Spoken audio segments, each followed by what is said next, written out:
Jadi konklusinya saudara, sederhana sekali, sederhana sekali. Sekarang apa profesi Anda? Mengajar, tetap belajar. Kalau mengajar, berhenti dia mengajar, berhenti belajar, dia nggak naik-naik tuh. Nah di sesi 2 ini saya pengen ngomong sesuatu yang berharga sekali buat kehidupan kita, untuk tidak pernah kita berhenti belajar tentang apa?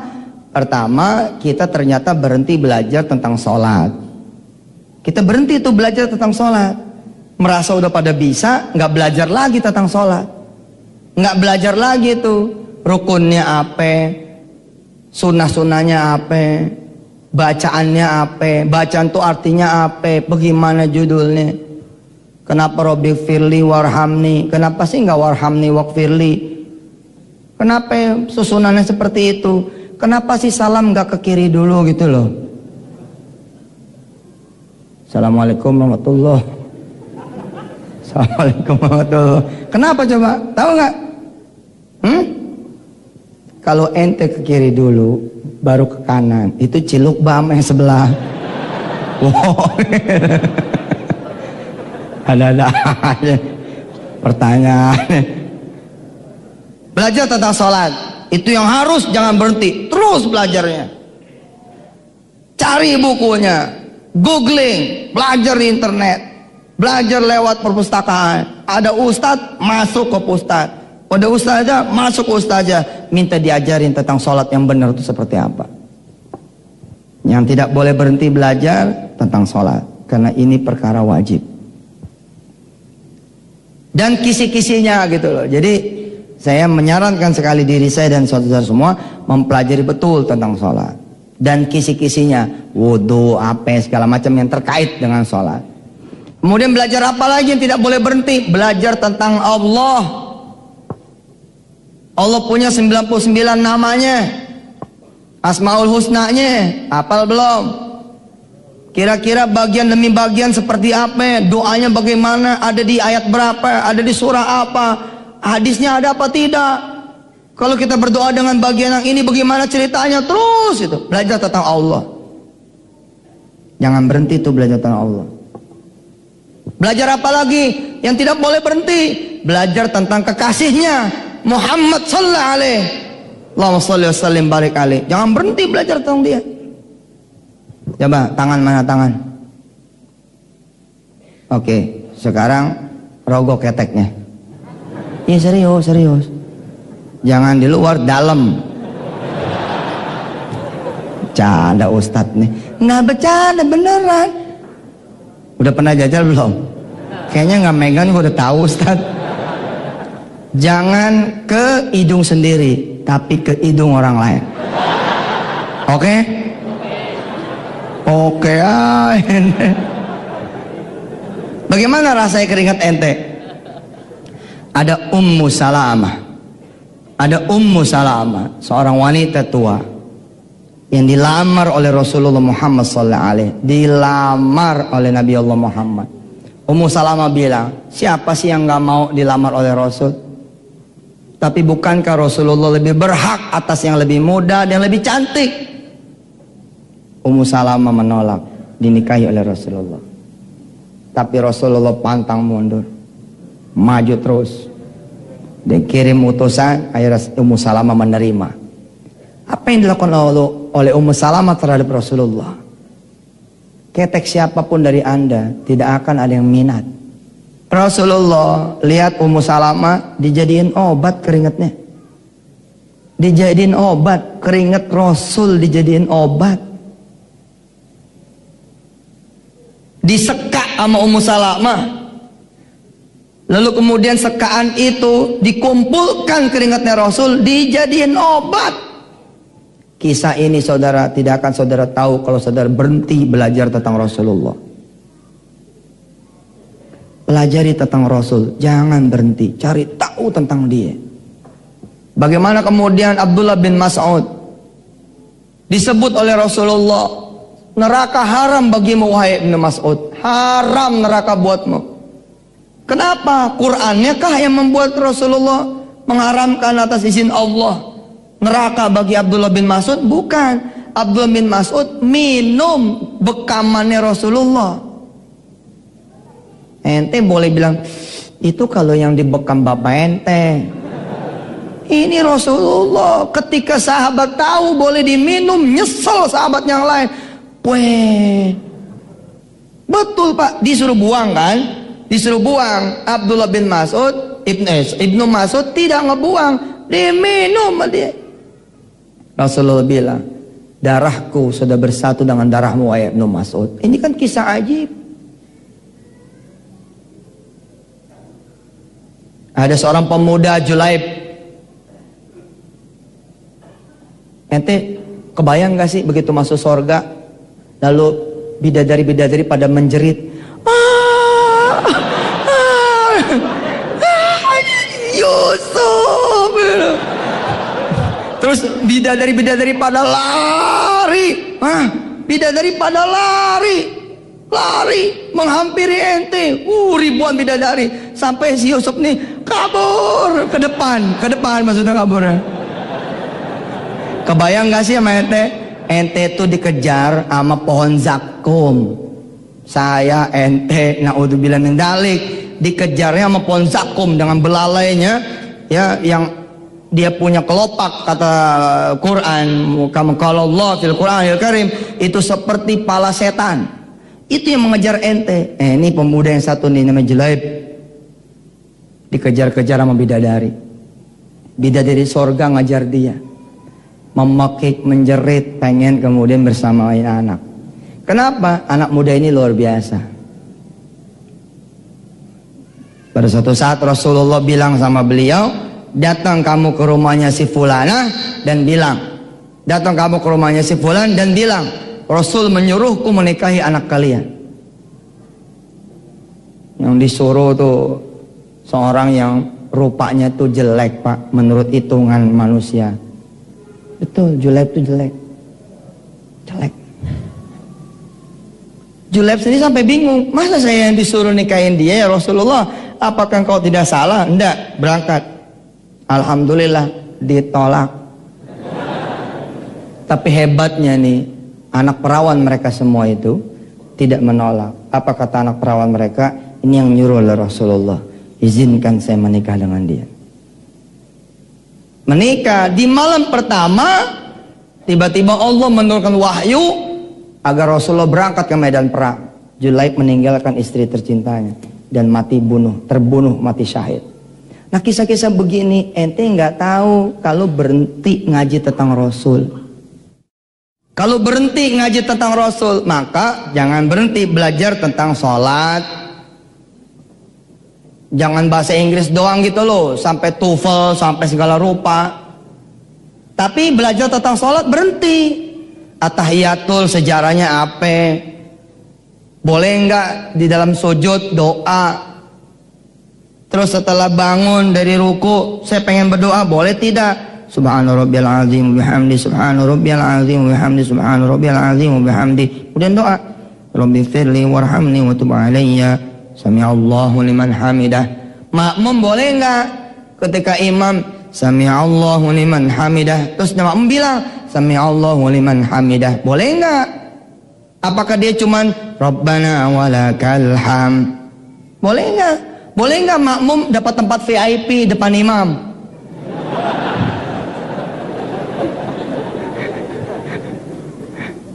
Lo harus belajar sholat, terus tentang Allah.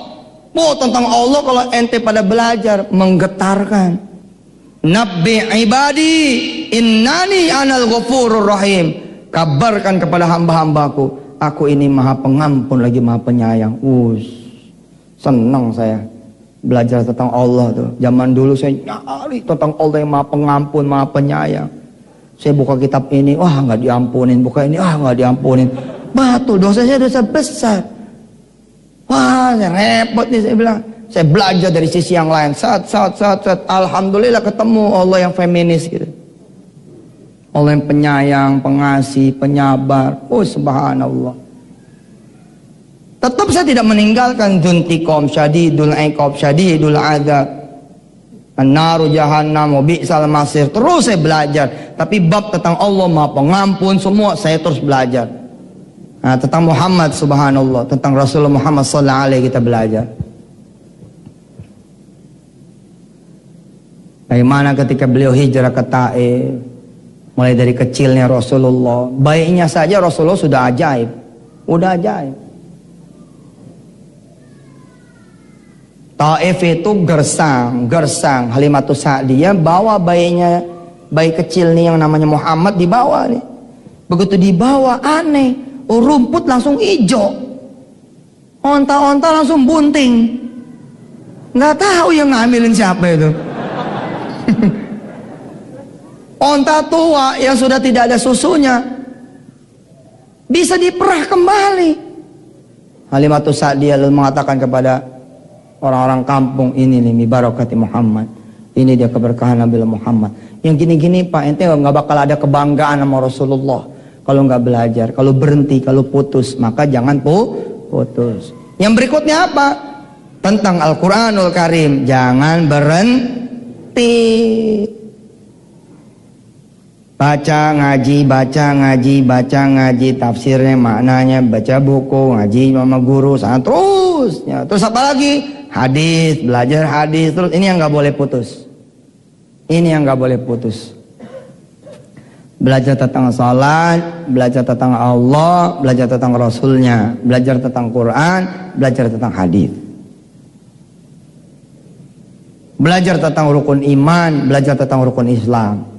Karena itulah, karena penuh dengan keterbatasan atas izin Allah, saya punya keterbatasan dalam mengajar ini semua kepada saudara-saudara semua. TV juga nggak bisa sepenuhnya punya saya.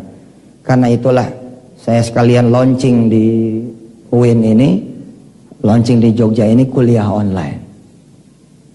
Untuk mengajarkan kepada diri saya dan saudara-saudara semua tentang apa-apa yang saya pelajari dan apa yang saya suruh saudara belajar pada hari ini. Saya bikin tuh kuliah online, www.kuliah-online.com, atau lewat login lewat www.wisatahati.com. Ini kuliah yang bisa diikuti sama anak SD, sama anak SMP, anak SMA, namanya kuliah online. Sebelum login doa, pas login doa, habis login doa. Sebelum belajar doa, pas belajar doa, setelah belajar doa. Ada tuh kuliah yang cocok sekali buat anak-anak Jogja. Misalkan kayak 7 Steps to Wedding, 7 langkah menuju jenjang pernikahan. Oh, itu kuliah online dahsyat itu, subhanallah. Itu 7 langkah. Set, jodoh aja udah begitu. Insya Allah. Kalau pas langkah ke-7 belum selesai, kembali ke langkah pertama. Terus ada santritahfiz.com. Santritahfiz.com. Tahfiznya pakai DZ. Saudara belajar. Hebatnya belajar itu Pak, keringat kita dibayar Allah. Apalagi duit kita dibayar Allah. Beli buku nggak usah ragu-ragu, 4 aja udah, beli aja udah. Insya Allah diganti sama Allah berlipat-lipat. Karena seluruh biaya nutut ilmu jadi sedekah. Jangan sayang-sayang nuntut ilmu mah, jadi sedekah. Syarat dan ketentuan berlaku. Iya dong, maksudnya sederhana kok, masalah sholat. Masalah sholat aja. Ente S2, sholatnya 5:30, ya nggak laku. Nggak laku. Itu yang membuat jadi nggak berkah. Ente kuliah S3, lohor ditabrak, asar ditabrak, ya nggak laku Pak. Anda bikin tesis, bikin disertasi sampai jam 3:30, pagi. Habis 3:30 ente malah tidur. Bangun jam 10, ente summa cloud lagi. Summa cloud apa ya?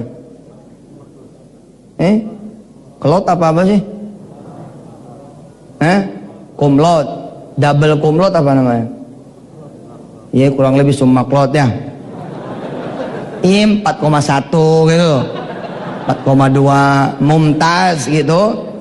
Allah lihat nggak? Nggak lihat, nggak laku. Kenapa? Nggak beriman. Harus kompleto, yarfa'illahu alladziina aamanu minkum walladziina utul ilma darajat. Imannya mesti ada juga. Pelajar-pelajar tuh kalau memang mau terang zuhur berjamaah gitu. Jadi nggak sia-sia. Asar berjamaah, subuh apalagi. Maghrib, isya berjamaah. Ketemu Senin Kamis, syukur-syukur, yang pada bisa berpuasa, berpuasa. Terus baca Quran, yang gitu-gitu. Jangan pernah berhenti belajar, terutama belajar soal-soal yang tadi. Yang berhenti soal sholat, tentang Allah, tentang Nabi Muhammad, terus tentang Quran, dan tentang hadis. Subhanallah. Mudah-mudahan saudara-saudara ini menjadi manfaat dan saudara menjadi semangat untuk terus senantiasa menuntut ilmu. Jangan lupa ya, menuntut ilmu itu adalah wasilah doa yang paling bagus. Saya dapat hadiah hotel, haji, dan umroh salah satunya karena istri saya kuliah. Saya ingat sekali ketika istri saya minta izin dari saya, "Pak, izin ya, mau belajar lagi." Iya. Belajar. Belajar di mana? Di Kuningan. Benar. Yang jauh. Makin jauh, pahalanya makin banyak. Saya titip sama istri saya, "Mah, papa lagi punya hajat begini. Pokoknya selama mama berangkat, mama doain. Di sana doain. Pulang, mama doain." "Siap," kata istri saya. Alhamdulillah. Ada tuh. Saya berasa perubahannya. Subhanallah, betul. Makanya ente-ente yang bukan asli Jogja, berbahagia tuh. Mulai dari sekarang isi kalimat harus doa terus. Tuh, doa. Ente lewat pasar, ente doa, "Ya Allah, mudah-mudahan yang sepasar itu pada laku dagangan, ya Allah." Ente datang ngelewatin satu masjid yang belum jadi, mulut ente dibutuhkan nama masjid itu. Selebihnya ya belajar dunia dah. Belajar bahasa Inggris, belajar bahasa Arab, belajar matematika, belajar bisnis, belajar dagang, belajar yang lain-lain. Yang antum a'lamu bi umuri dunyamu. Ente lebih jago di urusan dunia ente. Sekian, mari kita sama-sama berdoa kepada Allah Subhanahu wa taala. Mudah-mudahan Allah Subhanahu wa taala menjadikan kita betul-betul bukan cuma mudah dapat surga dunia, tapi mudah juga dapat surga yang sesungguhnya, yakni surga di negeri akhir. Silakan saudara berdoa sendiri. Kita baca salawat dulu 10 kali. Allahumma salli ala sayyidina Muhammad wa ala ali sayyidina Muhammad. Allahumma salli ala subhanallah wa bihamdihi subhanallahil azim adada khalqihi wa ridha nafsihi wa zinata arsyihi midada kalimatihi subhanallah wa bihamdihi subhanallahil azim adada khalqihi wa ridha nafsihi wa zinata arsyihi midada kalimatihi subhanallah wa bihamdihi subhanallahil azim adada khalqihi wa ridha nafsihi wa zinata arsyihi wa midada kalimatihi. Silakan saudara berdoa. Saya aminkan dari sini. Silakan. Ya Allah, kawan-kawan lagi pada berdoa kepadamu ya Allah, yang menjadi hajatnya masing-masing. Semua ada keperluan kepada Engkau ya Allah.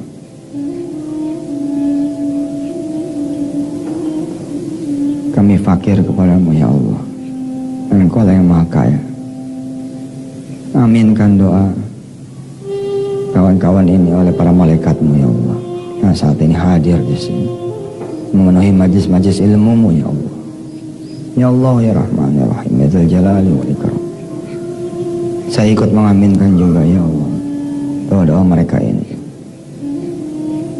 Doa untuk dirinya, untuk istri atau suaminya, untuk orang-orang tuanya, untuk keluarganya, untuk anak turunannya, untuk guru-gurunya, untuk agamanya, untuk negerinya, untuk bangsanya. Rabbana atina min ladunka rahmatan wa hayyi lana min amrina rasyada. Rabbana atina fid dunya hasanah wa fil akhirati hasanah wa qina adzabannar. Walhamdulillahi rabbil alamin.